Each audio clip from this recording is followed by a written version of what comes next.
je vais vous présenter Formasat en quelques diapositives. Donc, chez nous, on transforme notre passion en un métier. Nos métiers, ce sont les métiers d'éducateur sportif, mais pas que, vous allez voir, d'entraîneur. On peut aussi être chargé du développement sportif, mais on est aussi dans le management et on est aussi dans les métiers du web. Donc, un panel de formations et de métiers qui, je dirais, s'harmonisent bien avec les métiers d'animateur et d'éducateur, sportif ou pas d'ailleurs. Nous avons 24 ans d'expérience. Alors, c'est vrai, avec une valence plutôt sportive depuis pas mal d'années, mais à l'origine de la création de l'ARFASEC, donc notre association gestionnaire qui supporte le CFA, il y avait le mouvement du CRAGEP et le mouvement olympique. Donc, les deux mouvements se sont associés pour permettre l'accès au BP, et à l'époque, c'était les brevets d'État, par la voie de l'apprentissage. 83%, c'est le taux d'insertion professionnelle. L'apprentissage, et c'est bien cela que nos institutionnels avaient perçu dès le départ, si on est intégré dès le départ, y compris pendant son temps de formation en situation d'alternance, eh bien l'emploi est nettement facilité, parce qu'effectivement, pendant 2 ans, ou moins, ou plus, on est en situation de formation, nous sommes des salariés quand on est apprenti, donc on est immergé en totalité dans le dispositif de l'entreprise, de l'association, de la collectivité dans laquelle vous êtes embauché. Donc, vous êtes complètement baigné dans tous les aspects, et même les plus fins, je dirais surtout les plus fins aussi, de votre métier et de la structure. Donc ça, effectivement, c'est quelque chose de très, très important. Alors, 24 ans d'expérience, nous ne sommes pas encore des dinosaures, si je puis dire, mais nous avons déjà aussi un vécu, mais nous mettons un point d'honneur à travailler avec des pédagogies innovantes. Nous ne souhaitons pas être dans des pédagogies, entre guillemets, à l'ancienne. Aujourd'hui, nous faisons le pari que l'engagement et l'implication des jeunes en formation est une richesse et nous ne souhaitons pas nous priver de cette richesse, bien au contraire, et nous l'utilisons. Alors oui, on a mis de la formation à distance et là, la crise du Covid-19, bien évidemment, nous y a obligés. Nous l'avons mis en place, les équipes pédagogiques ont réalisé un travail en un temps record pour vraiment mettre tout ça en place et que ce soit effectif et réalisable. Et ça l'a été, et ça m'a même été effectivement très, très performant. Donc, nous sommes effectivement satisfaits de ce dispositif. Et ce qui nous plaît aussi beaucoup, et ce que l'on a mis en place, c'est que nous avons mis en place, plutôt que des formations pures et dures, nous avons mis en place cette logique de parcours de formation pour aller effectivement soit dans les métiers du sport et dans les métiers d'animation. Et Marie vous le présentera tout à l'heure, nous avons mis en place aussi des cursus accessibles sur cette logique de parcours plutôt que de diplôme pur et dur. En effet, ce qui nous importe au sortir de votre formation, c'est que vous soyez compétent, diplômé bien sûr, mais surtout compétent et que vous puissiez intégrer le monde du travail avec beaucoup de facilité. Et ça, c'est un des gages et c'est notre premier critère d'évaluation sur lequel l'AFNOR, donc puisque nous sommes certifiés AFNOR pour la formation professionnelle, c'est un des points, c'est le premier critère, c'est-à-dire que vous avez une formation en pharmacie, très bien, mais quel est le taux d'insertion professionnelle ? 83%, et surtout, quels sont les gages de formation durable et de qualité durable que vous pouvez mettre en place dans les formations. Voilà ce que nous avons expérimenté depuis ces années avec, vous le voyez, plus de 2600 personnes qui sont passées dans nos murs et qui ont travaillé, qui se sont formées avec nous. Nous sommes localisés pour les formations qui concernent l'animation. Nous sommes essentiellement sur Orléans, Saint-Jean-le-Blanc exactement, lieu de notre siège social et de la dispense de nos formations. Mais il y a également les antennes sur Chartres, vous le voyez, dans des diplômes qui sont plutôt dans le champ du sport, comme le BPGEPS Activité physique pour tous et les sports collectifs. Et également l'équitation, qui est à Nogent-sur-Eure, donc pas très, très loin de Chartres. Une antenne aussi qui travaille avec nous depuis plus de 25 ans. Une antenne qui était en sommeil cette année parce qu'il n'y avait pas suffisamment de candidats. En effet, sur le Montargois, le bassin d'emploi n'est pas forcément très, très dynamique. C'est un territoire un peu spécifique, pas très loin de Lyon aussi. Donc, cette formation a été ouverte pendant 2 années et nous l'avons mise en sommeil parce qu'il n'y avait pas assez d'employeurs et de candidats sur ce site. Cependant, s'il y avait des besoins, bien évidemment, nous n'aurions qu'à réouvrir cette antenne. Nous avons un DE dans le champ du sport, le DE tennis, qui est à Bourges, sur le site de la Ligue du Centre. Et nous avons un partenariat avec le CREPS de Bourges, essentiellement dans les métiers du sport, puisque le CREPS a aussi baissé un petit peu le régime, si je puis dire, sur les formations dans le champ de l'animation. Donc, nos formations essentiellement sur l'Orléanais, on va dire ça comme ça, et ensuite répartis sur la région telle que la carte le présente. Nos locaux. Donc, nous sommes le 13, donc demain le 14, ça sera effectivement jour pour jour, la date anniversaire, ça fait un an, ça fera un an demain que nous avons intégré nos nouveaux locaux avec des grands espaces, des salles spacieuses, lumineuses, blanches, un peu trop blanches pour l'instant, ça manque un petit peu de déco, mais on va s'en occuper, avec des aménagements. Alors, bien évidemment, là, on vous a donné une photo un peu classique. Pourtant, je parlais de pédagogie moderne tout à l'heure. Alors, avec des tables en carré, en U, avec des tables et chaises. Mais nos tables sont toutes sur roulettes. Beaucoup d'aménagements sont possibles puisque nous aimons bien travailler en îlot, en sous-groupe, en aménagement. Et les formateurs aiment bien déménager les salles, non pas pour le plaisir de déménager, mais pour pouvoir aménager des espaces pédagogiques qui correspondent à l'activité qu'ils vont conduire avec vous. Alors, vous le verrez, vous êtes aussi en salle de cours avec nous, donc dans ces espaces qui sont adaptés et qui ont été pensés pour vous, mais vous êtes aussi beaucoup aussi sur le terrain, puisque nous aimons la pédagogie pratico-pratique, puisque nous sommes persuadés que c'est en faisant que l'on apprend le mieux, et y compris dans les métiers et les formations d'animation, vous allez être amené à être dans des situations pédagogiques. Marie vous en parlera tout à l'heure. Alors, nos formations. Les formations dans le champ du sport, vous savez lire, donc je vais vous laisser les lire. Ce sont essentiellement des BPGEPS. Donc, BPGEPS, nous avons le pendant dans le métier de l'animation, qui est le BPGEPS loisir tout public. Et vous le voyez, donc cartouche du milieu, il y a en cours d'habilitation un CPGEPS. Pour ceux qui le connaissent, c'est un diplôme qui a été rénové, qui remplace, on peut le dire comme ça, le BAPAT, qui était un diplôme préalablement mis en place par les services du ministère de la Jeunesse et des Sports. Le ministère des Sports, parce que la jeunesse maintenant est à l'éducation nationale. Et puis, un autre certificat complémentaire, mais si vous êtes candidat au loisir tout public, ce certificat, vous l'avez de fait, on va le dire comme ça, c'est effectivement le certificat qui vous donne la prérogative de la direction d'un accueil collectif de mineurs. Parce qu'en effet, accueillir des mineurs, ça ne s'improvise pas, ça ne s'invente pas, et ça fait appel aussi à des responsabilités qu'il faut pouvoir en effet respecter.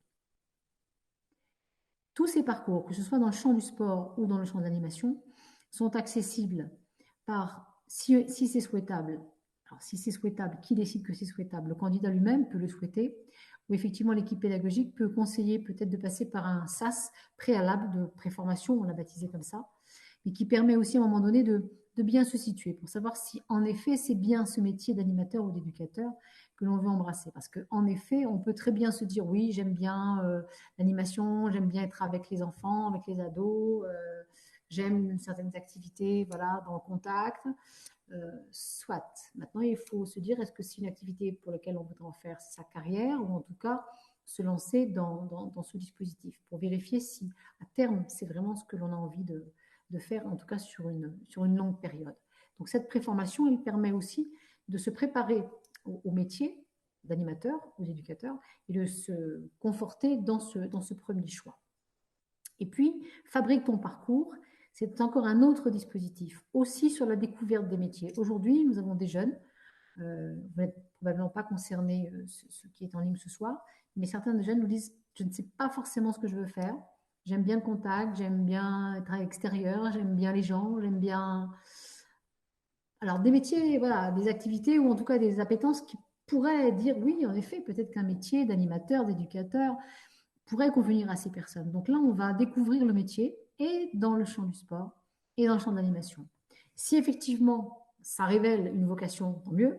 Peut-être que ça ne révélera rien de cela. Mais en tout cas, on pourra les accompagner et dire, bah, après ce temps ensemble, de vérifier quels seraient les métiers qui correspondraient davantage à la personne, en tout cas là où elle en est dans son parcours. Ce sont essentiellement aussi des personnes qui sont parfois un peu, qui ont été mal orientées ou en tout cas pas forcément dans des situations à la fois de formation ou scolaire ou universitaire qui ne leur ont pas convenu, qui aujourd'hui sont un petit peu entre guillemets perdus et qui ne savent pas forcément comment se repérer. Nous avons des titres à finalité professionnelle, alors qui sont là, je veux dire, qui vont embrasser l'ensemble des métiers du sport ou de l'animation. C'est le titre professionnel de niveau 5, qui est celui de responsable des petites et moyennes structures. Donc aujourd'hui, même si effectivement l'UC3, le BPLTP, Marie vous en reparlera, confère des compétences de direction, il y a aussi une prise de hauteur sur ce diplôme qui est déjà en formation modulaire, ce titre affinité professionnelle, qui permet à la personne qui en est titulaire de manager toute structure de petite ou moyenne taille, mais qu'elle soit sportive, d'animation ou autre, qui permet donc à la personne qui en est titulaire des compétences de gestionnaire, parce qu'il faut pouvoir gérer, de communication et aussi de qualité dans les relations humaines. Et le dernier, c'est le titre de développeur web et intégrateur web également, qui sont aujourd'hui des métiers destinés au métier du web. La preuve, on pourrait dire qu'aujourd'hui on pourrait s'en passer. Ben non, si on n'avait pas le web, on ne pourrait pas faire cette visio, on ne pourrait pas faire ces portes ouvertes de manière virtuelle. Donc pour qu'on puisse arriver à échanger de cette manière, un peu indirecte certes, mais quand même on est ensemble à un moment, eh bien il y a des gens qui savent organiser tout ça. Et aussi nous dépanner quand tu es en panne, par exemple, quand il n'y a pas de micro, il n'y a pas de caméra, ou quand il y a des bugs divers et variés.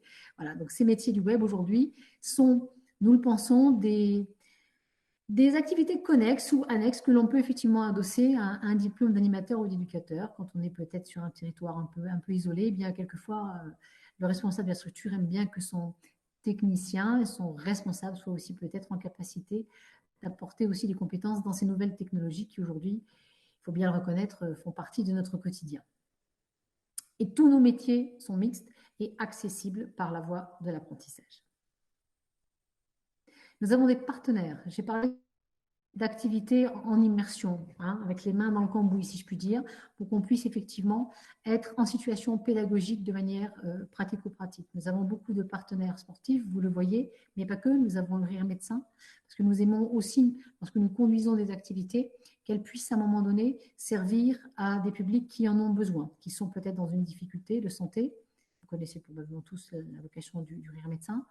Et nous aimons aussi que nos actions ne soient pas de la pédagogie pour de la pédagogie. Il faut qu'à un moment donné, ça ait du sens. Alors, nous avons de nombreux partenaires.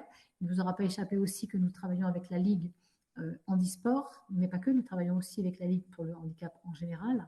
Et nous souhaitons aussi que nos activités de formation, que les activités que vous pourriez conduire en tant qu'apprenant, puissent aussi, à un moment donné, servir à des personnes qui, pour l'instant, en auraient davantage besoin. Alors, Covid-19, un moment un peu compliqué, un petit peu délicat. Donc, il y a des adaptations qui sont en cours aujourd'hui au plan réglementaire. Donc, aujourd'hui, nous avons installé, je vous l'ai dit tout à l'heure, la formation ouverte à distance. Ça a pris une grande place et on a pu maintenir l'activité pédagogique. Donc, on a pu réussir notre pari de garder une qualité relationnelle et une qualité d'échange dans la formation, même si c'est compliqué. Et je salue à nouveau l'équipe pédagogique qui a pu maintenir à bout de bras, si je puis dire, les apprenants qui parfois pouvaient se décourager, mais ça n'a pas été le cas. Et j'ai appris que globalement, il y avait très peu d'absentéisme et qu'en plus, les travaux qui étaient fournis étaient de grande qualité. Donc, ça va m'encourager à maintenir effectivement les FOAD dans le parcours de formation. Donc ça, nous avons pu le mettre en place et nous allons le maintenir, voire l'optimiser. Alors, pour pouvoir entrer en formation, il faut certains prérequis, notamment le PSC1. Et le PSC1, ça c'est plus pour la natation. Aujourd'hui, ces diplômes, qui sont des diplômes de secourisme, on va les appeler comme ça, ne peuvent pas se dérouler puisque aujourd'hui, nous n'avons pas accès aux différentes formations, puisque pour porter secours, il faut pouvoir être en contact, toucher, manipuler. Et là, pour l'instant, ça n'est pas possible. Donc, lorsque ces exigences, mais vous êtes moins concerné par la partie animation, sont exigibles pour entrer en formation, c'était valable, c'était exigé, pardon, au moment de l'inscription. Là, vous aurez un temps pour fournir effectivement ce document administratif, même une fois que la formation sera commencée. Les EPF, les exigences préalables à l'entrée en formation, pour, je dirais, les diplômes d'animation, c'était assez simple, puisque c'était à partir de documents administratifs qui validaient effectivement vos candidatures. Donc aujourd'hui, cette mesure pour vous dans le domaine d'animation n'a pas de gros impact, puisqu'en effet, la formation pourrait débuter, puisque les EPF, vous pourriez les valider si toutefois vous avez répondu effectivement aux exigences, c'est-à-dire le dossier d'inscription, la carte d'identité recto verso et peut-être un certificat médical. On vérifie ça, qui lui doit dater de moins d'un an.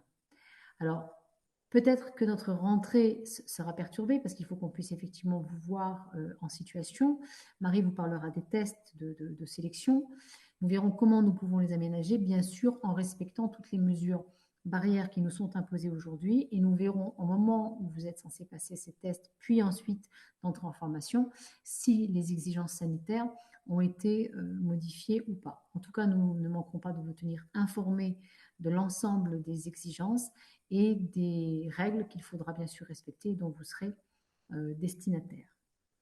Donc maintenant, la partie, je pense que vous attendez ardemment, c'est la présentation que Marie va pouvoir faire dans les dispositifs de formation dans le champ de l'animation. Marie, je te cède bien volontiers la parole. Merci, bonsoir à tout le monde. Donc, je suis Marie Arnaud, je suis la coordonnatrice des formations dans le domaine de l'animation.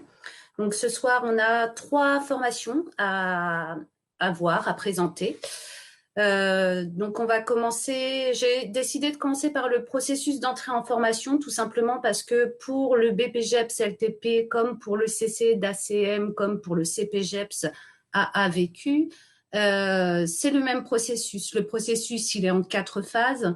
Tout d'abord, bien sûr, il ne s'est pas mentionné, mais vous devez ouvrir votre dossier, votre espace candidature sur le site internet de Formasat, y déposer toutes les pièces qui vous sont demandées. Ensuite, se réunira une commission d'étude des dossiers de candidature, où là, la commission va regarder que vous avez bien joint toutes les pièces à votre dossier de candidature. Votre candidature sera ensuite envoyée à la seconde phase qui est les EPEF. Donc, votre candidature ne pourra être envoyée aux EPEF que si votre dossier est bien complet. Et j'insiste vraiment dessus. Il faut vraiment bien respecter tous les documents qui vous sont demandés parce qu'il suffit d'oublier, je ne sais pas, par exemple, juste la photocopie de votre carte d'identité et là, votre dossier, votre candidature est bloquée. Il ne peut pas être envoyé aux EPEF. Donc, les EPEF, c'est pour le BPGEPS et le CC, la vérification et la validation des exigences préalables à l'entrée en formation. Et là, c'est la DRDJSCS qui va véritablement dire si votre candidature est recevable ou pas pour entrer en formation. Et pour le CPGEPS, ça va vraiment être la commission d'études qui va transmettre directement la liste des candidats qu'il compte recevoir au moment des entretiens de sélection. Et la DRDJSCS pour le CPGEPS va simplement valider cette liste de candidats. Donc, une fois que votre dossier est passé au niveau des EPEF, donc vous allez être invité à vous présenter à la phase des entretiens de sélection. Donc, la phase des entretiens de sélection, c'est un entretien oral pendant à peu près une demi-heure avec un jury composé de 2 personnes, où là, il va falloir que vous souteniez à l'oral le dossier qu'on vous a demandé lors de votre inscription. Pour le BPGEPS et le CC, c'est un dossier professionnel qui vous est demandé. Donc là, attention, il va falloir effectivement effectuer des recherches sur qu'est-ce qu'on entend par dossier professionnel. Lors de votre inscription, on vous a transmis un plan, donc essayez de respecter au maximum ce plan de dossier professionnel. Et pour le CPGEPS, c'est une lettre de motivation très développée parce que la lettre de motivation doit faire entre 3 et 4 pages. Donc, pareil, lors de votre ouverture de candidature, un plan vous a été transmis, donc respectez le plan et faites bien en sorte que votre lettre de candidature fasse bien le nombre de pages demandées. Pareil pour le dossier professionnel, il doit vraiment bien faire le bon nombre de pages demandées. Suite à l'entretien, le jury va délibérer sur l'admissibilité de votre candidature. Si vous avez passé les 3 phases, donc la commission d'études, les EPEF et les entretiens de sélection avec un avis favorable, vous recevrez du coup une invitation sur la semaine bloquée d'entrée en formation. Et si votre dossier n'est pas retenu, si votre candidature n'est pas retenue, dans le meilleur des cas, on vous fera une proposition de réorientation sur les autres formations qu'a pu vous présenter Catherine juste avant. Donc, on va commencer par le loisir tout public, donc le BPGEPS loisir tout public. Donc, je rappelle que c'est un diplôme de niveau 4. Le niveau 4, c'est niveau baccalauréat. Ça va vous permettre d'encadrer tout type de public. Donc, quand on parle de tout type de public, ça va de la scolarité, à partir du moment où l'enfant est scolarisé, 2 ans et demi, 3 ans, jusqu'aux personnes âgées. Ça va vous permettre de travailler dans des associations de loi 1901, dans des collectivités territoriales et dans les lieux permanents de mixité sociale. C'est surtout un secteur de découverte, d'éducation et bien sûr d'animation. Le BPGEPS LTP est composé de 4 UC. C'est vraiment sur ces 4 UC que vous allez être formé. Donc là, on voit la présentation qui est en forme de modulaire avec 3 domaines de compétences bien différents. Ces 3 domaines de compétences vont nous permettre de développer les compétences de l'UC4 qui va être plus sur le champ de l'animation. L'UC1 et l'UC2, l'UC1, c'est plus sur la connaissance du territoire et sur la connaissance du public. L'UC2, ça va vraiment être la méthodologie de projet. Et bien sûr, l'UC3, qui, on ne va pas se le cacher, lui, c'est le plus compliqué du BPGEPS LTP, qui est l'UC de direction d'un ACM. ACM, accueil collectif de mineurs.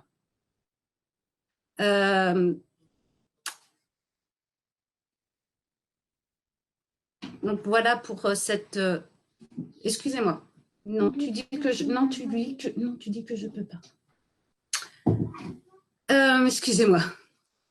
Donc les dates et les chiffres importants concernant le BPGEPS LTP, c'est que la promotion de formation ne pourra être ouverte sur l'année suivante, en septembre, qu'à partir du moment où nous avons eu 8 candidats qui ont été reçus aux différentes étapes de sélection. L'ouverture des inscriptions est déjà effectuée. Vous pouvez dès à présent vous inscrire. Hein. Les inscriptions ont été ouvertes le 2 mars. Les inscriptions sont closes le 1er juin. Donc, ça veut dire que le 1er juin, tous vos dossiers doivent être complets avec toutes les pièces administratives. La commission d'études se réunira le 9 juin. Les EPEF auront lieu le 12 juin. L'entretien de sélection le 25 et 26 juin, avec sans doute, il ne faut pas se le cacher, des conditions particulières. La délibération se fera le 3 juillet et le positionnement, donc la rentrée, du 24 au 28 août.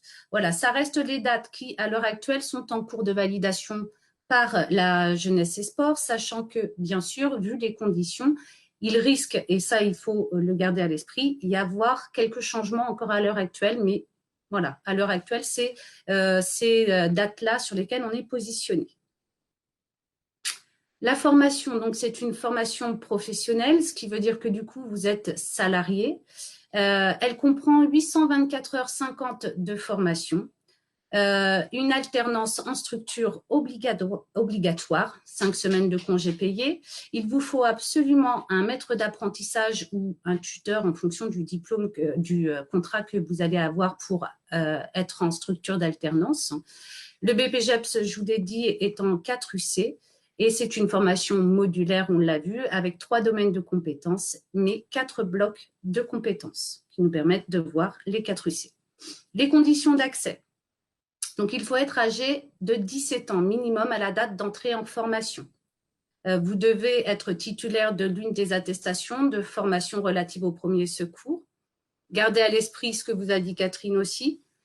Le fait que le PSC1 va pouvoir être acquis dans les 3 mois après l'entrée en formation dû à la situation actuelle. Être capable de justifier d'une expérience d'animateur professionnel ou non auprès d'un groupe d'une durée minimum de 200 heures au moyen d'une attestation délivrée par là ou les structures d'accueil, sachant que si vous êtes titulaire du BAFA, vous n'avez pas besoin d'avoir cette attestation. Voilà. Le planning pour cette promotion BPGEPS LTP 2020-2022 intégrera la promotion du CC DACM 2021-2022 sur le module de l'UC3. Ça veut dire que à partir du moment où la promotion BPGEPS LTP va entamer tous ses cours sur la direction d'ACM, les personnes qui sont en formation du certificat complémentaire seront en cours sur ce même contenu avec eux. Les cours auront lieu le lundi et le mardi. Donc, les horaires sont les horaires basiques, c'est-à-dire 9h, 12h30, 13h30, 17h.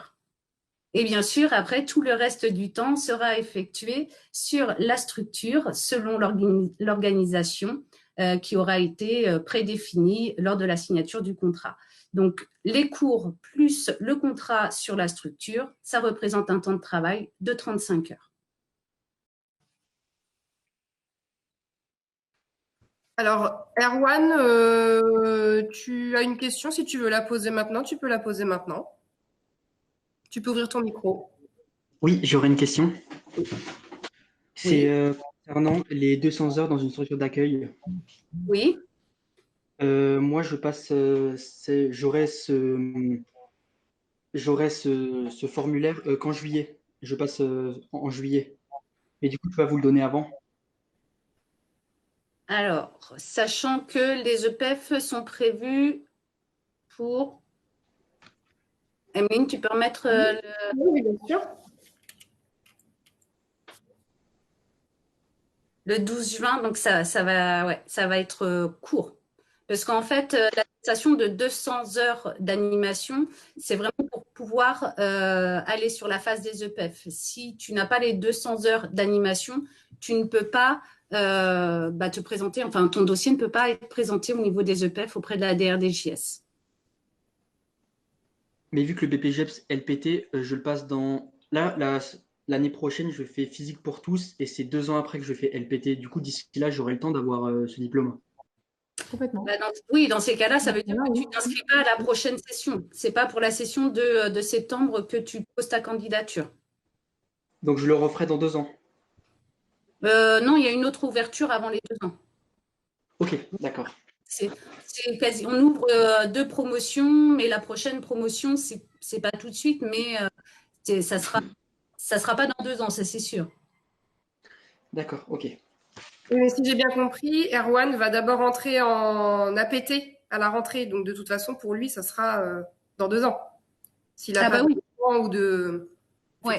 Oui. S'il rentre en formation APT avant, il va falloir qu'il termine sa formation APT pour après pouvoir s'inscrire sur le LTP. Oui, ok. Donc, de toute manière, oui, c'est pas avant 2 ans. Si là, tu rentres en APT, c'est pas avant d'être diplômé de l'APT. D'accord, ok, oui. C'est bon, c'est clair, Erwan? Merci. Ouais. Et Oula. en plus, ce qu'il faut que tu te dises, c'est qu'avec l'APT, tu vas faire de la pratique, de toute manière, tu vas être dans l'encadrement de groupe et que tous les stages que tu vas faire, ou même avec ton contrat d'apprentissage APT, vont te donner facilement tes 200 heures pour le LTP, sans aucun problème. D'accord, ok. Merci beaucoup. Donc, c'est bon. Pour le planning, il n'y avait pas de questions. Alors, il faut absolument trouver un employeur avant le 1er juin ou on a encore du temps pour trouver après le 1er juin? On a encore du temps. On a encore du temps. Nous, après, ce qu'on conseille avec Nicolas, c'est de s'y mettre le plus rapidement possible. Il ne faut pas se dire, c'est bon, je suis pris en formation, je rentre en formation, je vais pouvoir me mettre à chercher un employeur. Parce que là, une fois que vous êtes rentré en formation, même s'il peut y avoir peut-être un assouplissement par rapport à ça, mais normalement, en contrat d'apprentissage, une fois que vous êtes rentré en formation, vous avez 3 mois après pour trouver un contrat d'apprentissage. Donc, plus vite vous avez entamé vos recherches, plus vite vous avez des pistes de structures employeuses et mieux c'est. Et déjà, plus vous serez serein aussi. Parce que toutes les formations BP, toutes les formations, j'ai envie de dire d'ailleurs, qui ont un contrat en alternance, sont quand même assez compactes et demandent beaucoup d'investissement. Ils sont très rapides, ce qui fait que si en plus vous avez cette épée de Damoclès au-dessus de la tête en vous disant j'arrive pas à trouver ou j'ai pas encore entamé mes recherches pour trouver une structure d'alternance, ça fait beaucoup de stress en fait à gérer. Donc plus vite vous avez entamé vos recherches, mieux c'est. Et puis la phase d'alternance est aussi évaluée dans le cursus global. Donc si la formation a lieu en alternance, c'est que l'alternance a vraiment sa place. Donc, si jamais il vous manquait des mois avec une mise en situation d'alternance qui pourrait permettre de valider certaines compétences, ça peut effectivement être handicapant. Donc, vous allez être accompagné, on va vous aider pour cela, bien sûr. Mais comme je dis souvent, c'est aide-toi et Nico et Marie vous aideront pour trouver effectivement une situation d'alternance adaptée. Parce qu'il ne faut pas non plus se retrouver dans une situation qui ne correspondrait pas aux attendus du diplôme. Donc, cette situation d'alternance, oui, on a encore un petit peu de temps, surtout que les choses risquent d'être un petit peu décalées, mais il faut quand même s'en préoccuper rapidement, de façon, comme le disait Marie très justement, de pouvoir rentrer en formation en étant serein. Ça, c'est effectivement le plus important. Il y avait une question aussi sur l'âge d'entrée, 17 ans ou 180, je pense que c'est pas 180, Oui. 18 ans, 180, ça va faire très vieux quand même. Il faut être âgé de 18 ans le jour où vous passez le jour où le jury plénier se réunit pour délibérer pour la première validation. Donc, oui, on peut rentrer en formation à l'âge majeur pour pouvoir exercer l'activité en responsabilité. Voilà. Voilà, il est préconisé d'avoir 17 ans tout simplement parce que le BPJEPS LTP a cette UC de direction qui apporte aussi beaucoup de responsabilités. Et déjà à 18 ans, même là à l'heure actuelle, des animateurs qui ont quand même un bon vécu dans l'animation volontaire, donc tout ce qui est BAFAB et AFD, quand ils se retrouvent sur l'UC3, ils sont déjà en difficulté et ils ont beaucoup de craintes par rapport à la responsabilité de cette UC3 qui est diriger un ACM et surtout diriger une équipe d'animateurs. L'équipe d'animateurs, elle peut être composée de 3 individus comme elle peut être composée d'une vingtaine de personnes. Et des fois, ces personnes-là, ces animateurs-là, ça peut être des mineurs comme des majeurs, mais voilà, c'est beaucoup de responsabilités. Donc, quand on rentre en formation BPJEPS LTP, il faut vraiment garder à l'esprit qu'il y a cette notion de responsabilité due à la direction d'un établissement d'accueil collectif de mineurs et de direction d'une équipe. Et voilà, donc 17 ans, on rentre en formation. Déjà, je pense qu'arriver parce que c'est 2 ans de formation, hein, donc vous allez arriver à 17 ans, à 19 ans. Si vous avez bien fait votre parcours de formation, vous êtes diplômé du BPJEPS LTP. Est-ce qu'on a la maturité d'esprit? Est-ce qu'on a les épaules pour diriger l'accueil collectif de mineurs? C'est comme ça aussi qu'il faut voir la chose. Hein. C'est vraiment, cette UC est vraiment l'UC la plus compliquée de ce diplôme-là. Donc, il faut bien le garder à l'esprit. On peut changer de diapositive? Comment? On peut changer de diapo? Oui, c'est ce que j'étais en train de dire. On va pouvoir passer au certificat complémentaire de direction d'un ACM. Ce que je vous propose, c'est qu'on écoute la présentation de Marie sur ce diplôme. Et puis à la fin, on pourra pareil répondre à vos questions. Donc, certificat complémentaire direction d'un ACM. Donc déjà, il y a déjà beaucoup de choses qui est dit rien que dans le titre. Hein, c'est un certificat, donc ce n'est pas un diplôme proprement dit. C'est quelque chose qui vient s'accrocher à un autre diplôme, à un diplôme professionnel. Donc, diapositive suivante. Donc, ça veut dire que déjà, il faut être titulaire d'un diplôme de niveau 4 du type d'un BP, d'un BPJEPS. Donc, c'est un certificat qui est complémentaire au diplôme de la jeunesse, de l'éducation populaire et des sports. Donc, par exemple, on l'a déjà nommé, hein, le BPJEPS APT, c'est pour être éducateur sportif. La plupart des éducateurs sportifs qui sont employés par des collectivités territoriales sont aussi amenés à intervenir dans les accueils collectifs de mineurs que gèrent les municipalités. Et donc, la plupart de ces éducateurs sportifs se disent pourquoi pas rajouter une corde à mon arc et passer quelque chose qui me permette d'être directeur d'un accueil collectif de mineurs. C'est ce que va permettre ce certificat, le CC-DACM. Donc, il permet d'encadrer tout public, exactement comme le BPJEPS LTP, donc de 2 ans et demi jusqu'à des personnes âgées.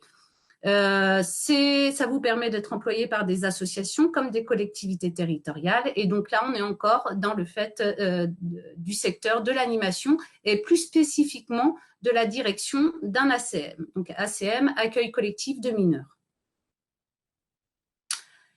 C'est un certificat qui n'est composé que d'un seul UC. UC, unité de compétence. Donc là, la seule unité de compétence sur laquelle vous êtes formé, c'est conduire une action de direction d'un accueil collectif de mineurs. Donc on a là la présentation modulaire, un premier module qui s'appelle le module 9, parce que je rappelle que ce certificat, quand il rentre en formation, il sera intégré à la formation BPGEPS LTP. Donc, pour les LTP, ce bloc de compétences, l'UC3, et c'est le module 9, élaborer un projet pédagogique, le module 10, comprendre la fonction d'un directeur d'ACM, et le module 11, gérer une équipe. Donc là, pareil, la promotion du certificat complémentaire ne pourra ouvrir ses portes qu'à partir de 8 apprenants. Les ouvertures d'inscription sont programmées pour le 1er juillet. Donc à l'heure actuelle, il n'est pas encore possible de s'inscrire sur le CCDACM. La clôture des inscriptions est prévue pour le 4 janvier 2021. La commission d'études est programmée pour le 18 janvier 2021. Les TEP ou EPEF sont programmés pour le 25 janvier 2021. Entretien de sélection qui se déroule comme pour le BPGEPS LTP. C'est une soutenance du dossier professionnel et c'est programmé pour le 1er février 2021. La délibération le 15 février. Le positionnement le 8 et le 9 mars, ce qui veut dire une entrée en formation le 8 mars 2021. Donc, c'est une formation professionnelle, ce qui veut dire que vous êtes salarié, donc en contrat. Le temps de formation en OF est de 162 heures.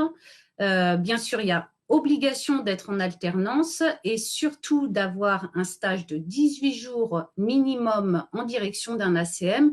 Donc là, c'est pareil, ça veut dire que le contrat que vous avez avec votre structure d'alternance, c'est un contrat où la structure est déclarée comme organisateur d'ACM. Donc, il va vous falloir un tuteur de formation. Donc, c'est un diplôme en un UC, on vient de le voir. La formation est modulaire avec 3 modules, 3 cycles de formation différents. Le CCD-ACM, il faut le garder à l'esprit aussi, vous donne l'équivalence de l'UC3 du BPGEPS LTP. Donc là, pour les conditions d'accès, il va vous falloir être titulaire d'une attestation de formation relative au secourisme, chose que normalement, comme on est titulaire d'un BP, on l'a. Être titulaire d'une spécialité ou d'une mention d'un BP ou alors d'un DE ou alors d'un DES, mais bien sûr, c'est que des diplômes qui sont délivrés par la jeunesse, l'éducation populaire et les sports. Et puis, être capable de justifier d'une expérience d'animation de mineurs, dont au moins une en accueil collectif de mineurs d'une durée de 28 jours dans les 5 ans qui ont précédé notre demande d'entrée en formation. Et là, c'est pareil, c'est une attestation délivrée par la ou les structures dans lesquelles vous avez effectué votre expérience d'animation. Le planning, donc on l'a vu avec le BPGEPS LTP, cette promotion sera intégrée au module de direction du BPGEPS LTP, donc cours les lundis et mardis de 9h à 12h30 et de 13h30 à 17h. Le reste du temps, les mercredis, jeudi, vendredi, organisé selon un emploi du temps prédéfini lors de la signature du contrat. Et bien sûr, comme pour le BPGEPS LTP, les cours plus le temps en structure, sur une semaine, ça fait 35 heures. Est-ce que vous avez peut-être des questions à poser à Marie sur le contenu du CC de direction d'un accueil collectif de mineurs?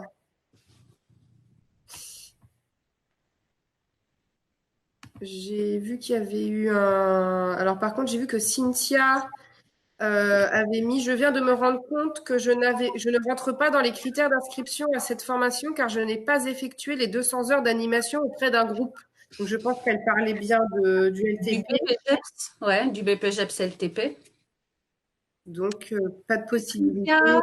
Cynthia devrait peut-être attendre la présentation du CPGEPS, animateur d'activité et de vie quotidienne. Peut-être que ça pourrait l'intéresser. Donc, a priori, pas de questions sur le CC de direction. Donc, on va pouvoir poursuivre alors. D'accord. Donc, on poursuit donc avec le CPGEPS. Est-ce que tu peux juste revenir en arrière, s'il te plaît, Emeline? Donc, le CPGEPS AAVQ. Pourquoi AAVQ? Parce que c'est animateur d'activité et de vie quotidienne. Donc, c'est bon, merci. Donc, c'est un diplôme de niveau 3. Là où le BPGEPS, c'est un diplôme de niveau 4, niveau baccalauréat, le CPGEPS, c'est un diplôme de niveau 3, c'est-à-dire CAP.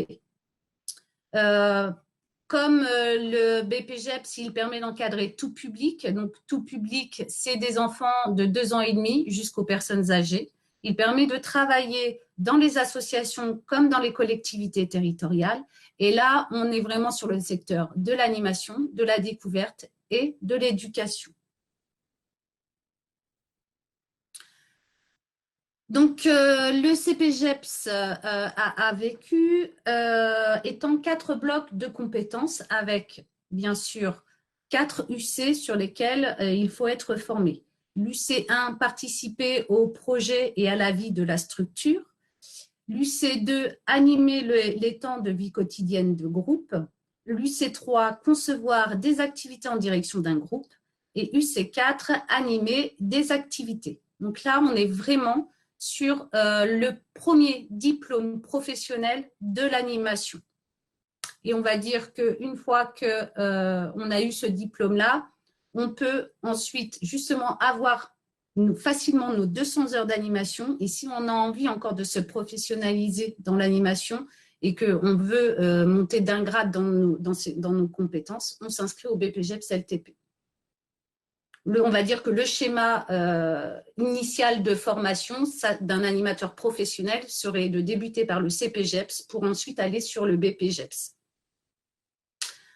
Donc, les dates importantes du CPGEPS, comme les 2 autres formations qui ont été présentées, donc ouverture de la promotion à partir d'un effectif minimal qui est de 8 apprenants. Ouverture des inscriptions, vous pouvez dès à présent vous inscrire. Les inscriptions ont été ouvertes le 23 avril. Clôture des inscriptions le 1er juin. Commission d'études le 9 juin de cette année, de 2020. EPEF, donc je vous rappelle que pour les EPEF, c'est vraiment la commission d'études qui va rédiger la liste des candidats en fonction de si leur dossier de candidature sont complets. Cette liste sera envoyée à la DRDJSCS qui validera la liste. Donc le 12 juin, entretien de sélection le 22 et 23 juin 2020. Là, par contre, il va falloir passer des EPMSP. Donc, c'est pour s'assurer que, comme vous allez être sur le terrain à encadrer du public et que vous n'avez certainement jamais encadré de public, que vous n'avez peut-être pas encore le PSC1, que vous n'avez pas été formé au BAFA, pour être sûr que vous les accueillez dans un minimum de sécurité, on vous fait passer des petites mises en situation pour s'assurer que vous êtes apte à encadrer un groupe. La délibération, donc les EPMSP, du 15 au 16 octobre 2020. La délibération du jury aura lieu le 3 juillet 2020. Et donc, positionnement du 24 au 28 août 2020 pour une entrée en formation le 24 août 2020.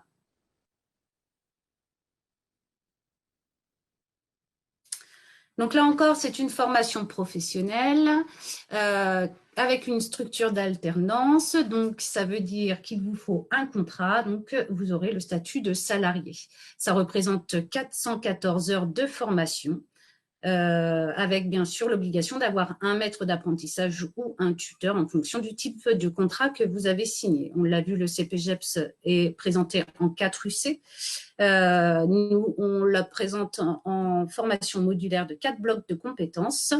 Le CPGEPS AAVQ, donne l'équivalence de l'UC4 du BPGEPS LTP. Donc, c'est ce qui est aussi intéressant. C'est-à-dire que si, comme Cynthia, vous vous rendez compte que vous ne pouvez pas forcément vous présenter au BPGEPS, peut-être que de commencer par le CPGEPS, ça va vous permettre de prendre des billes sur le terrain, d'avoir plus d'expérience pour ensuite aller vous présenter sur le BPGEPS. Et en plus, en vous présentant sur le BPGEPS après avoir suivi la formation du CPGEPS, vous aurez déjà l'UC4.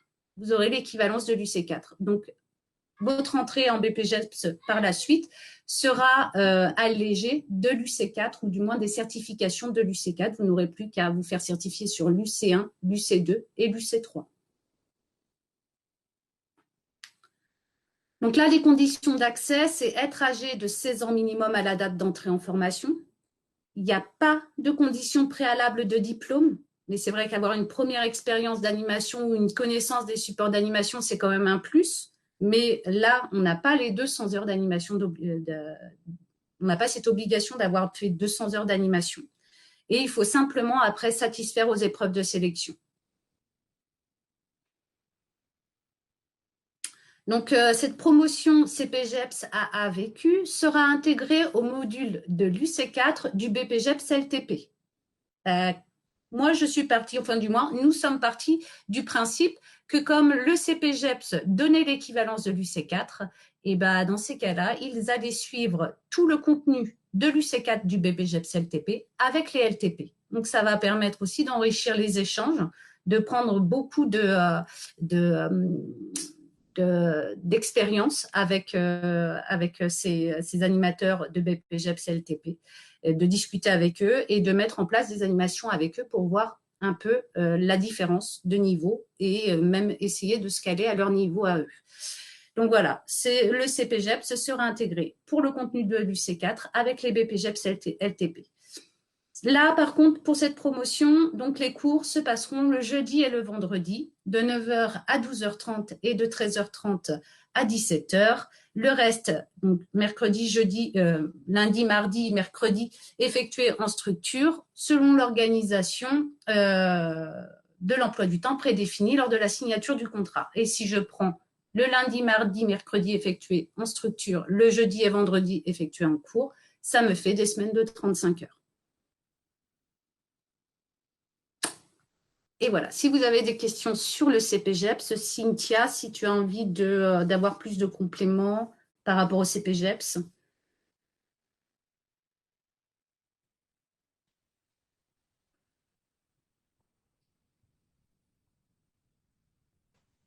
Ou si vous avez d'autres questions aussi sur les 3 formations qu'ont présentées Marie, sur l'organisation pédagogique, puisqu'après nous allons passer au contrat en alternance avec Nicolas Baudu. Donc voilà, si ça concerne les contrats, on va en parler après. Mais si vous avez des questions sur les formations, c'est le moment. Alors, comment je peux obtenir le dossier d'inscription au CPGEPS ? Il faut ouvrir son espace candidature sur le site internet de Formasat et voilà, sur le diplôme que vous souhaitez.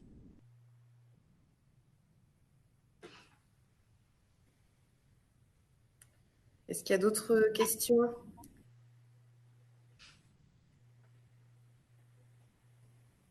Vous pouvez ouvrir votre micro si vous voulez, ça peut être plus rapide que d'écrire sur le chat.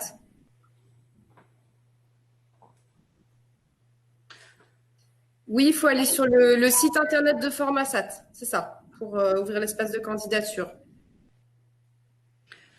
Et tout ce que je tiens à appuyer et à rappeler, c'est que pour ces 3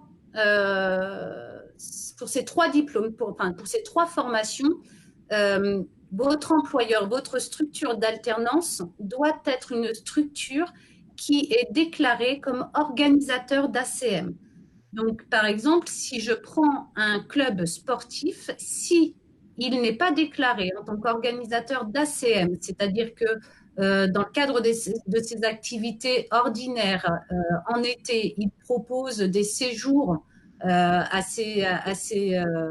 des jeunes, ils peuvent être des adhérents comme qui ne sont pas des adhérents, il est dans l'obligation dans ces cas-là de se déclarer auprès de la DRDJSCS et donc il devient organisateur d'ACM.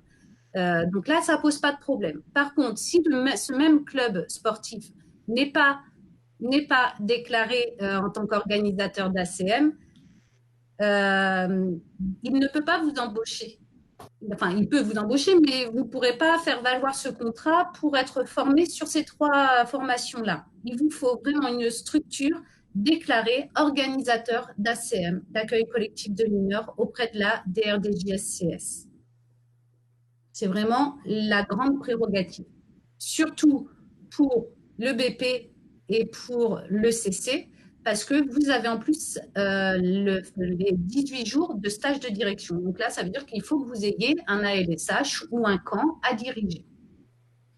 Alors, Nicolas demande s'il y a un entretien oral. Alors, je ne sais pas pour quel diplôme c'est. Pour les 3, il y a un entretien oral. Voilà. Oui. C'est la phase de sélection, c'est la phase d'entretien oral. D'ailleurs, ça doit être la 3e phase de sélection. Donc, je vous rappelle, les phases de sélection, c'est d'abord la commission d'études, où là, la commission d'études va regarder si toutes vos pièces administratives sont bien là. Bon, elle va aussi commencer à étudier les écrits que vous avez remis. Donc, l'écrit pour le BP et pour le CC, c'est un dossier professionnel.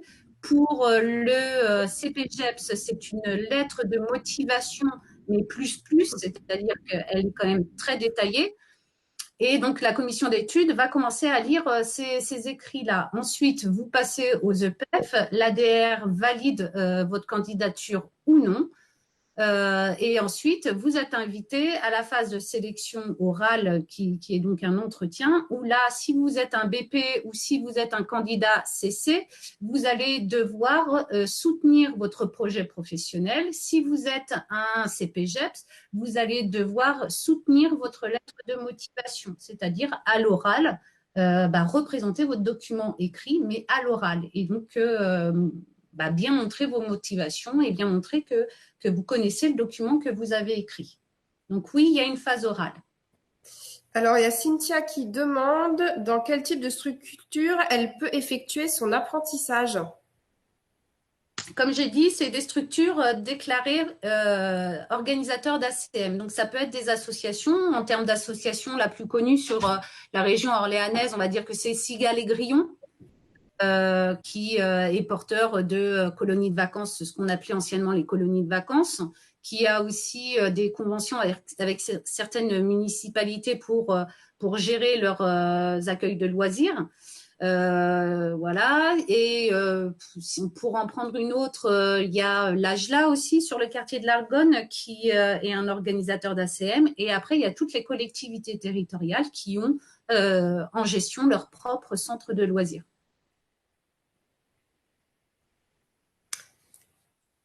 Est-ce que vous avez d'autres questions avant de passer à la partie sur les contrats en alternance?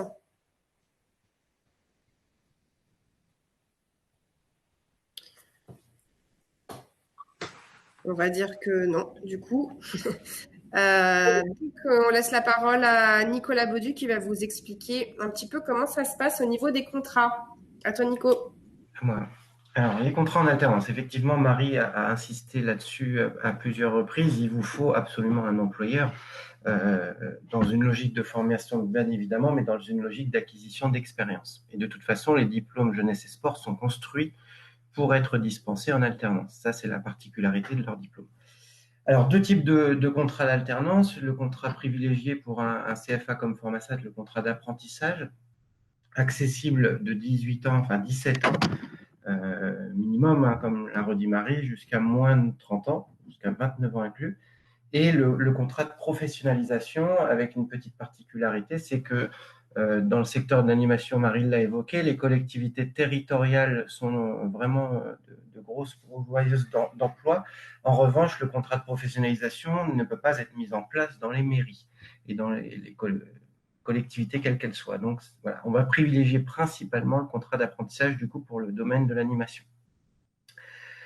On ne l'a pas précisé également, Marie avait évoqué un délai de 3 mois de recherche de structure qui a été décalé à 6 mois en raison du contexte sanitaire actuel. Donc, c'est à la fois un avantage puisque les élèves qui n'auraient pas trouvé une alternance ont un délai supplémentaire, mais un inconvénient puisque, on l'a évoqué, 6 mois en formation sans structure d'alternance, ça devient compliqué pour mettre en place tous les travaux que nous demandons. Voilà, c'est un délai supplémentaire après à voir s'il peut être utilisé jusqu'au bout ou non. Pour ce qui est du contrat d'apprentissage plus précisément, donc on l'a repris plusieurs fois, c'est un contrat de travail, donc vous aurez un statut de salarié qui peut être soit à durée déterminée et couvrir la durée de la formation, soit à durée indéterminée. Dans ce cas, on signe le contrat d'apprentissage dans le cadre du CDI et une fois que le contrat d'apprentissage est terminé, on bascule directement sur le contrat à durée indéterminée comme tout salarié. Et c'est un contrat de travail qui est aidé par l'État, on le reverra tout à l'heure, avec de nombreuses exonérations de cotisations sociales et des aides de l'État réellement importantes et intéressantes, encore plus depuis la réforme de l'année dernière. Une formation qui est prise en charge par les OPCO, les opérateurs de compétences. Donc ça, c'est valable pour toutes les associations et les structures du secteur privé. Nous attendons, on l'espère rapidement, une prise en charge de ces formations également pour le secteur public, parce que les décrets ne sont pas parus actuellement, ce qui éviterait aux mairies d'avoir à financer la formation. Donc voilà, ce serait un décret qui les soulagerait beaucoup. Un statut de salarié, je l'ai dit, engendre forcément un contrat de travail annexé au CERFA apprentissage et également une fiche de poste et des missions qui sont bien précisées et qui seront bien évidemment évolutives puisque en contrat d'apprentissage, on peut espérer que vous allez rapidement apprendre des choses et transformer votre pratique. L'obligation de nommer un maître d'apprentissage, alors qui s'appelle maître d'apprentissage dans le cadre d'un contrat d'apprentissage, qui s'appelle tuteur dans le cadre d'un autre contrat, mais l'idée est que ce maître d'apprentissage soit à la fois le garant de votre pratique et la personne conseil que vous pouvez rencontrer et solliciter au quotidien pour vous accompagner dans votre formation. Donc le maître d'apprentissage a réellement un rôle très très important en entreprise. Une expérience professionnelle et puis un savoir-faire reconnu à l'issue de la formation, puisque en 2 années de formation, vous allez acquérir 2200 heures d'expérience à peu près, donc moitié moins si on passe sur le CPGEP, bien évidemment qui se déroule sur une année, mais dans tous les cas, on associera des contenus théoriques à une expérience professionnelle importante une fois que vous serez diplômé. Et puis, on l'a évoqué également, Catherine en a parlé dans sa présentation, une insertion professionnelle qui est facilitée, puisque on a coutume de dire quand on rentre en formation, en contrat d'alternance, on recherche un employeur avant de se former et non une fois que l'on est diplômé. L'idéal étant bien évidemment de rester dans la structure qui vous a formé, si bien sûr vous le souhaitez et que l'employeur en a la possibilité. Mais même si ça n'était pas le cas, vous allez vous créer au cours de cette expérience d'1 année ou de 2 années un réseau professionnel qui facilitera cette insertion et vous n'aurez pas de mal à trouver un emploi une fois diplômé. Pour ce qui est de cette alternance, on alterne théorie-pratique. L'intérêt, Catherine a insisté dessus, à la fois sur les méthodes pédagogiques et puis sur l'alternance, c'est de donner du sens aux formations et au contenu que vous allez recevoir. Cette alternance se fait forcément entre le CFA et l'entreprise et du coup, on est obligé pour la mettre en place de signer un contrat tripartite entre le CFA, l'entreprise ou la collectivité et l'apprenti. Donc ça, c'est bien à prendre en compte. Hein. Les élèves au début ont un petit peu du mal à se dire que quand ils viennent en cours, ils sont sous le statut de salarié et sous le contrat d'apprentissage. Donc, on attend d'eux la même chose que tout salarié qui travaille au quotidien. La délivrance ou non de PMSP selon le diplôme, qui vous permettront, quand vous les aurez eus, d'encadrer en toute autonomie. Et encore une fois, le rôle du tuteur est important ou du maître d'apprentissage puisque c'est sous leur responsabilité que vous encadrez en autonomie, malgré tout. Vous pouvez avoir le groupe, s'il se passe des choses moyennes, voire pas bonnes en termes d'encadrement, vous devez rendre des comptes et lui aussi en tant que maître d'apprentissage. Un calendrier, un rythme d'alternance adapté aux besoins. Les cours, vous l'avez vu, sont soit dispensés selon le diplôme le lundi et le mardi, sur des journées classiques, soit le jeudi et le vendredi. Donc, vous avez bien vu que le mercredi est un jour où il n'y a jamais cours, bien évidemment, puisque en entreprise, pour l'animation, le secteur d'animation, c'est une journée, tout comme pour le sport d'ailleurs, de grande activité. Et vous n'avez également jamais cours, pardon, sur les vacances scolaires et sur la semaine qui les précède. Ça, c'est vraiment intéressant dans l'optique que vous soyez associé en tant qu'apprenti aux réunions de travail pour anticiper ces semaines de vacances et puis aux semaines de vacances qui sont des grosses périodes de travail. On parlait non, j'ai oublié d'ailleurs, si je l'ai dit qu'il était pris en charge par les OPCO. Ça, c'est une première chose qui va rassurer les employeurs, de leur dire qu'ils n'ont pas le coût de la formation à supporter. Et on espère, comme je disais, que le décret pour les employeurs publics sortira très bientôt. En revanche, ils auront malgré tout le salaire de l'apprenti à supporter, salaire qui est basé sur la convention de l'animation. Cynthia qui nous dit qu'elle doit partir, ce n'est pas grave. Emeline va le dire tout à l'heure, mais nous enverrons le support à tous les élèves qui ont suivi. Donc, il y aura le support à la fois présenté et la vidéo. Donc, je le disais, le salaire est basé sur les pourcentages actés dans la convention de l'animation. Donc, ils sont un peu plus intéressants pour vous que ceux classiques, je dirais, de tout contrat et de tout autre secteur. Vous le voyez, hein, quand on compare le secteur de l'animation, le salaire pour un apprenti de 18 à 20 ans en première année est de 50% du SMIC, alors que dans le secteur classique, il est de 43%. Même chose, on passe à 65% pour un apprenti de 21 ans en première année, au lieu des 53% pour le secteur classique. Donc, vous voyez, vous avez un avantage quand même de gagner un petit peu plus en tant qu'apprenti quand vous êtes sur le secteur de l'animation. Le pourcentage classique s'appliquera si jamais l'employeur est structure publique ou alors structure privée non rattachée à la convention de l'animation.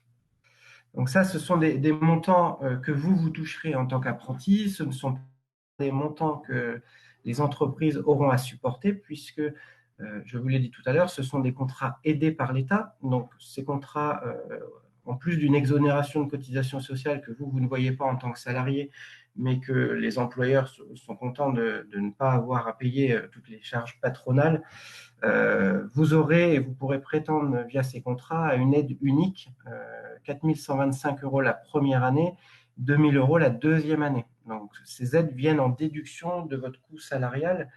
Si vous additionnez vos salaires à l'année, la première année, vous allez coûter peut-être après 7 500, 8 000 € à peu près. Et on pourra déduire ces 4 000 €. Donc, vous voyez qu'il ne restera que la moitié à charge des employeurs. Donc, ces aides sont versées, je le disais, aux entreprises privées, d'accord, qu'elles soient associatives ou non. Mais pour l'instant, aucun décret ne mentionne que les entreprises du secteur public, les collectivités, puissent toucher ces aides. Donc encore, entre guillemets, une condition qui reste à préciser au travers de décrets qui devraient sortir prochainement. Vous pouvez également évoquer une aide tutorale possible pour la structure. L'aide tutorale est soumise à conditions. La première étant que le tuteur soit salarié de la structure, ce qui est très souvent le cas dans le secteur de l'animation. Et la deuxième condition, c'est que le tuteur suive des demi-journées de formation que Marie va proposer en début d'année, régulièrement, hein, entre 2 et 3 demi-journées à l'année. L'idée étant d'échanger et de se coordonner avec les tuteurs sur comment nous allons transmettre les contenus de formation et ce que nous attendons d'eux en structure. Donc, à l'issue et en ayant rempli ces deux conditions, les tuteurs et les structures employeuses pourront demander à l'opérateur de compétences de financer cette aide égale à 6 mensualités de 230 €, donc qui viennent s'ajouter à l'aide unique que j'évoquais tout à l'heure. Et puis l'ANS apprentissage, donc qui est peu utilisée malheureusement dans le secteur de l'animation, mais qui pourrait, c'est une aide qui permet aux associations de demander à Jeunesse et Sport, dans le cadre d'embauche d'apprentis, une aide supplémentaire. Donc cette aide, elle est liée à l'âge de l'apprenti et on peut demander jusqu'à 6 000 € en tout, d'accord, sur les 2 années, donc 3 000 € par an pour un apprenti de plus de 21 ans et jusqu'à 4 000 € pour un apprenti de moins de 21 ans. Donc voilà, vous avez l'aide unique qui est une aide versée et liée à la signature du contrat et l'aide tutorale et l'ANS apprentissage qui sont 2 aides supplémentaires. Voilà pour ce qui concerne les aides. Vous avez en dessous mes coordonnées. Kémine, de toute façon, vous diffusera à la fin si jamais vous avez besoin de me recontacter un peu plus tard lors de vos démarches. Dernière petite diapositive qui concerne la porte ouverte virtuelle qui clôturera ces 2 semaines de portes ouvertes, qui sera celle-ci consacrée aux employeurs. Donc, on reviendra encore plus en détail sur le contrat d'alternance et sur les démarches, notamment parce que beaucoup d'entre eux se posent ces questions. Donc, si vous avez des employeurs qui en contact avec vous pour qui souhaitent vous accompagner en tout cas dans votre projet de formation, n'hésitez pas à leur dire de s'inscrire à ces portes ouvertes pour pouvoir y assister. Donc, elles se déroulent le 15 mai à 18h. Merci Nicolas pour ta présentation. Est-ce que vous avez des questions à poser à Nicolas concernant les contrats en alternance ou alors s'il y a des questions qui vous sont revenues par rapport au contenu des formations ou sur Formasat? C'est l'occasion de nous les poser. Nous avons terminé de notre côté notre présentation. Donc, vous pouvez ouvrir vos micros et nous poser vos questions.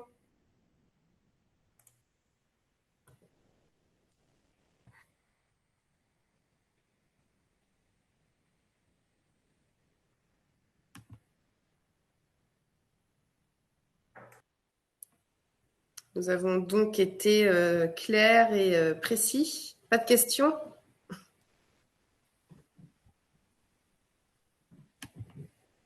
Pas de question du tout.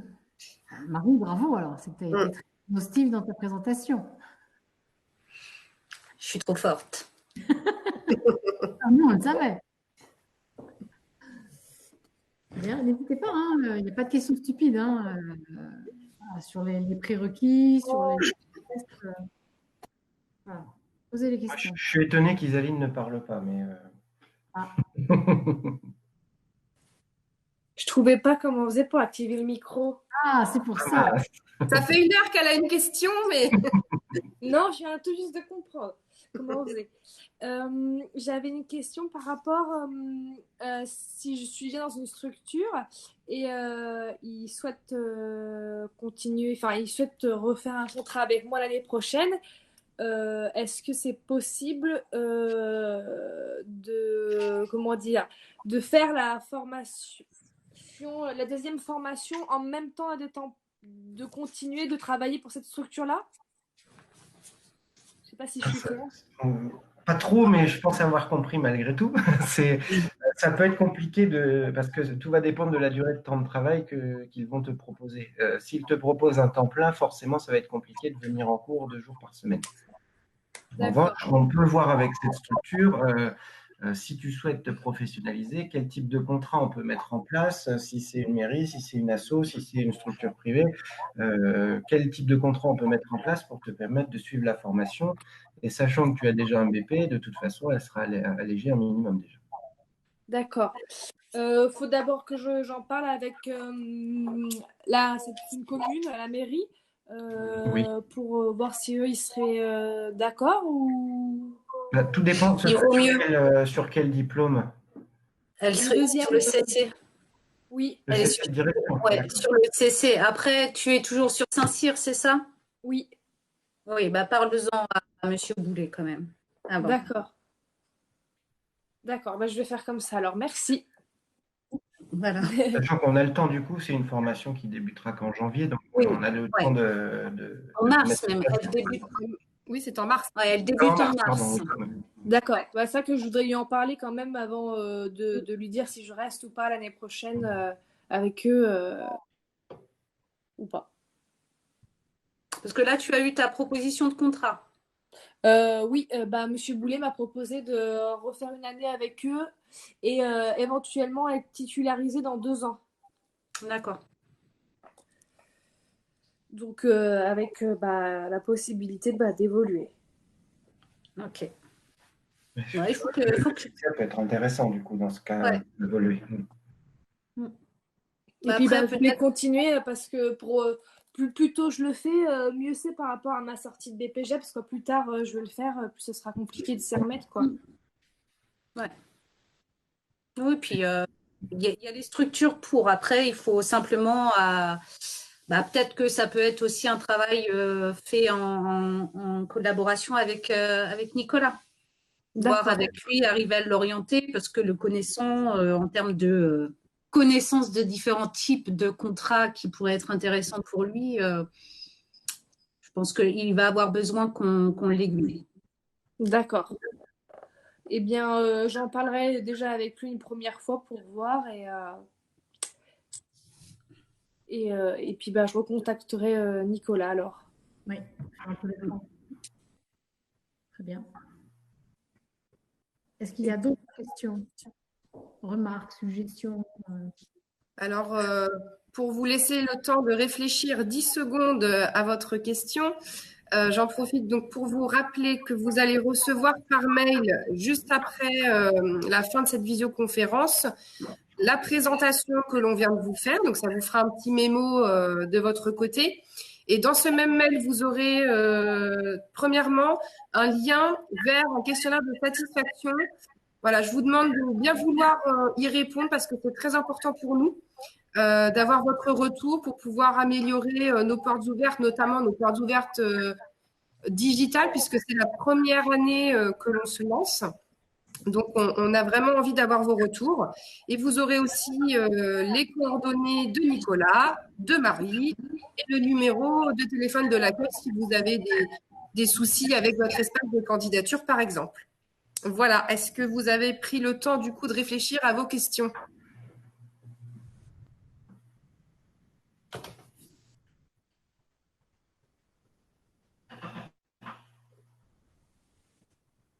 Non, silence radio.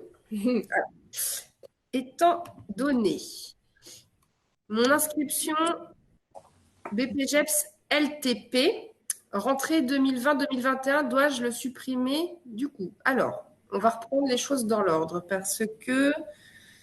C'est qu'Erwan avait fait de mémoire des problèmes de réseau. Il avait fait une double inscription activité physique pour tous et LTP. Donc, effectivement, on peut supprimer le LTP pour la rentrée. Oui. Parce que de toute façon, il n'a pas les conditions nécessaires pour rentrer. Donc, je pense qu'on peut. Ça oriente du coup le choix si le choix n'était pas fait. Donc, Erwan serait basculé sur l'APT, activité physique pour tous. C'est bien ça, Erwan? C'est ça. D'accord. Très bien. Ça, je peux me le noter. On peut s'en charger directement. C'est pas. On va s'en occuper, Erwan. Nicolas le note et on va s'en occuper. Et la commission d'évaluation des dossiers va le prendre en compte. Oui, et puis Erwan m'a envoyé en parallèle à la visio un mail. On se recontactera très prochainement pour en discuter. Très bien. C'est normal. Nous sommes là pour ça, Erwan. Est-ce qu'on peut vous aider sur d'autres questions?